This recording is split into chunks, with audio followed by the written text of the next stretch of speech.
Okay, we're at Aeropostales in Bradenton. We're here to do a thermostat repair.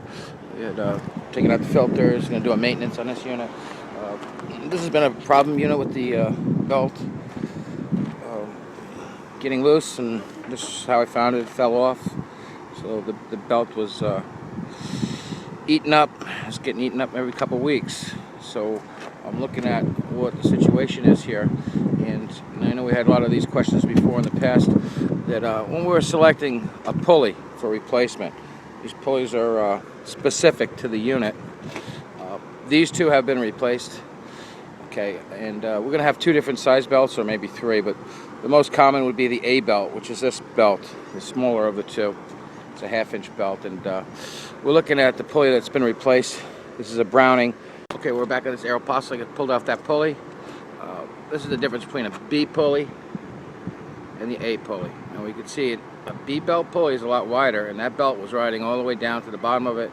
You can see the paint is worn off it. That's why it's wearing out the belt. Not getting the traction it needs. So the A pulley is going to be a much narrower pulley. You can see the difference between the two. So do select the right pulley when you're replacing it. They are matched to the belts. Okay, we're back here at the Aeropostales. I changed out the pulley on the blower wheel. This is just what I had in stock in my truck. It's a 5.9 inch, so it's almost a 6 inch. So one that came off of there is a 6.5. So that means this blower wheel is going to be turning a lot faster than it did before. So I need to amp out the blower motor and make sure I'm not over amperage. If I am, it may run for a couple or hour or so and then shut off on internal overloads.